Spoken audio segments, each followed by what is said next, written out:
Hello and welcome back to Humanizer, my free and open source 3D character creator for Godot 4.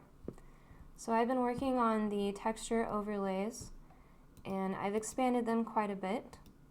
So I still have the overlay stack type where you can have layers like in GIMP or Photoshop, but then each of these layers can be a different type. And so for like the gradient map, it takes in another overlay type. So all of these are interchangeable, and you can have like nested textures essentially, like in Blender, how you have the tree and each like affects the next one. So that is what I have now. I'm super happy with it. So Godot is not an image editor, but I was able to achieve this using a combination of viewports and GSL shaders. So you can see the gradient change the tie color, and then we have just like the basic, which will set the color multiply. So I'll go ahead and show you how to use a couple of these nodes, and then next time we'll talk about the noise and the mask. So, and if you want to help support me, be sure to check out the Rainbow Games Patreon here. I really appreciate any support. Helps me make time to focus on this. So, y'all are awesome. Thank you so much. And let's get started. So to demonstrate, I'll be using the authoring scene, which is in a separate plugin now in version 3, but the overlays are just resources, so it's easy to create those in the GD script and set the parameters like you would with any other resource. So I'll go ahead and equip the suit top, and you can hide the vertices. So the system assets comes with quite a few different colors and some different textures as well. These were made by Toygo from the Make Human community. But if you're wanting to do a custom color, I've made a couple overlays for that. So I'll use the default black texture as the material base. And then to edit the Humanizer materials with the authoring scene, you'll click on the mesh node in the scene tree over here, and then there's a material section up here. So right now it doesn't have any texture overlays set. Previously there was just an array, and then there was like image paths, but you could only have, it was only one deep, and it just like stacked the images on top of each other. So I still have that functionality, so we'll use that as the base, but you could just use the overlay image too if there's just a single image that you want to use. But typically you'll use the overlay stack, which works like GIMP, so that there's layers, or Photoshop. And then I'll set this to the albedo.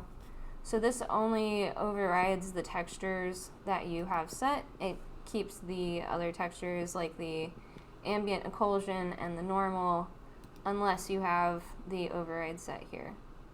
So in the layers, I'll go ahead and just add one layer, and then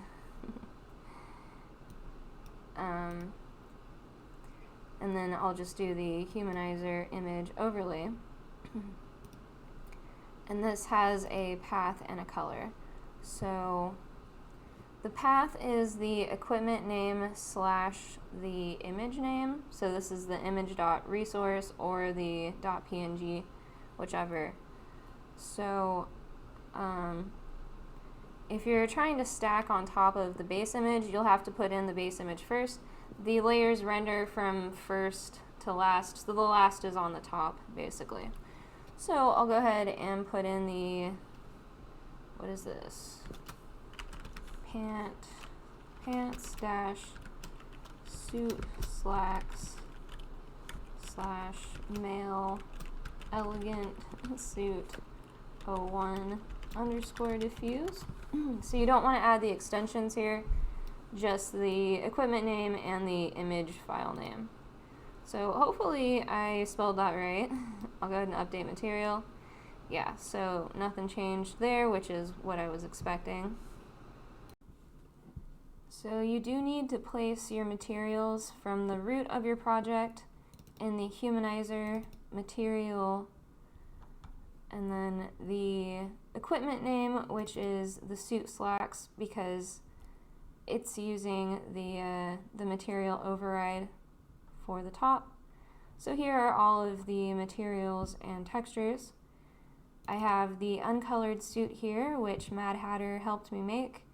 So this is just the gray texture that's been lightened, and then the cuffs and the tie has been erased, so those don't change color. So, and then in our overlay stack here, I'll add another overlay image and set the path to the pants suit slacks uncolored suit, and you don't use the extension. So now if you update the material, you can see that it is a bright white color, and if you change the color on the overlay image, you can see that it multiplies the color here, which works really good for the suit because it's all like a single color, and it's a pretty like flat, it's not like super shiny, so it's a pretty matte kind of color. So I think that looks really great, and yeah, you can just make it pretty much any color you want to, which is awesome. So I absolutely love that, super cool.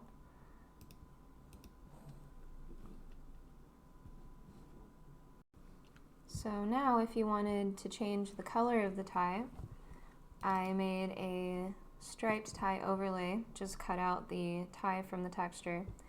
And these images are available on my Humanizer import environment repository over on GitHub if you want these specific overlays. So I'll go ahead and, so if you just add it as an image, which we can do, and I'll set the path to the striped tie overlay, and here you can set the color, so you can see that that does make a pretty good effect. If that's what you're going for, then you can use that. But as you can see, it can only darken the color. So white is going to map to the input color, and then any other color is going to be darker, essentially. So if you wanted your stripes to be different colors, instead of just the single gradient like this, go ahead and add a overlay gradient map instead. So this might be a color ramp, kind of the same thing, but basically you'll set the base image to the Humanizer image overlay, and then set the path to the striped tie, and then I'll leave the color white, and then just set the gradient to the default for now. So now you can see that the tie is black and white. And if I change these colors to be like so, now you can see that it is changing the colors independently on the tie. So of course you'll probably do a better job cutting out the overlays if you're going to be making a real game, but you get the idea. So this is a yeah, you can do a lot with this. I think it's really neat.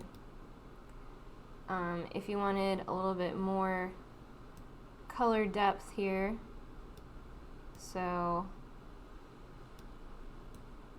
you basically have a dark to light, and then another dark to light. And of course it depends on how you generate your image map as well, but something like that. And then you can start to get the actual shadows from the image. So you'll kind of have to play around with it.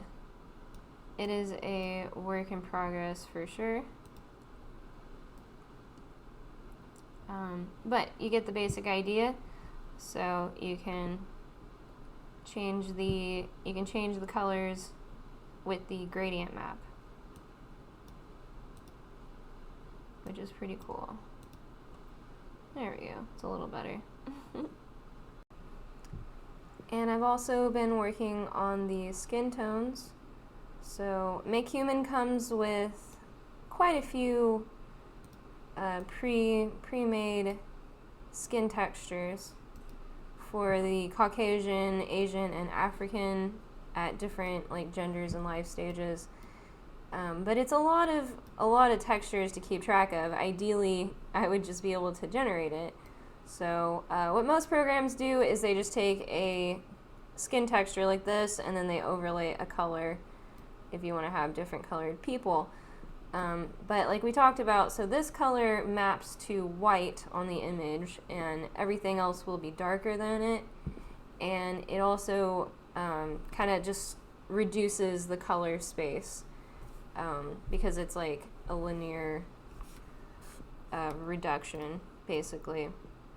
So, and you can use this, so if you were just wanting like one texture, you can use this to make darker skin tones, like so.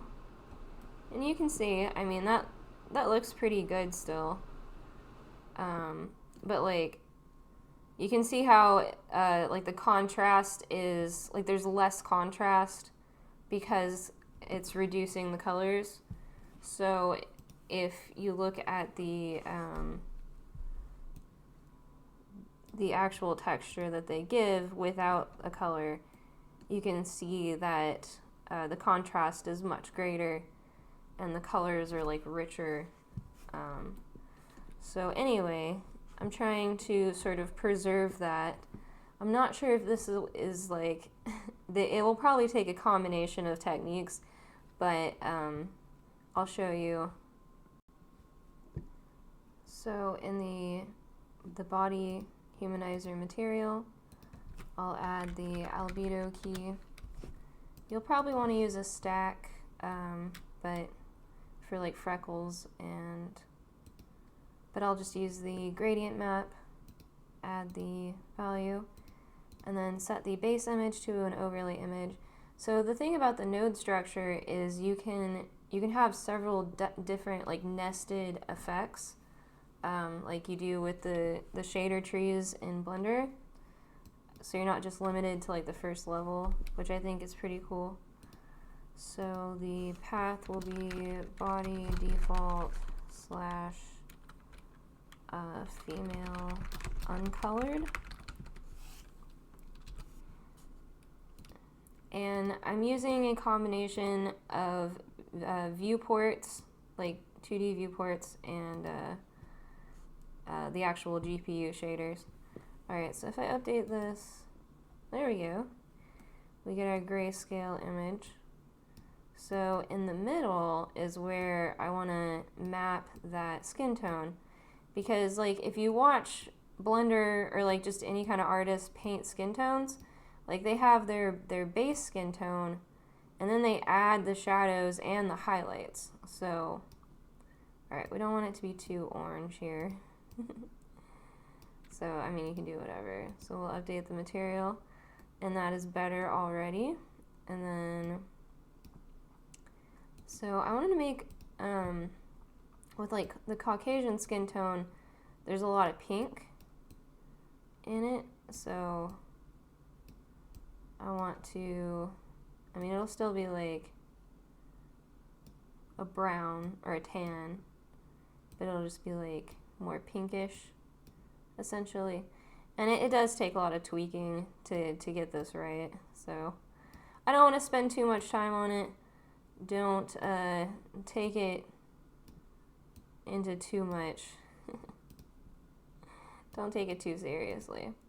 And then the highlight can be white still. Okay, so now we'll scoot that up and see there, the kneecaps kind of reappeared. So yeah, you'll just want to adjust this until like you think it looks good, and it might need like a darker brown down here. But basically this gives you a lot more control. See how you can see the knees? And like you can really fine tune the skin color, and you can have like very different characters. Like even if they have the same base skin tone, like they're the shade or the tone, it could be more yellow or pink or blue or whatever. And for fantasy skin tones. So yeah, this is just something I think is pretty cool. I've been working on. So I hope that you think it's kind of cool too.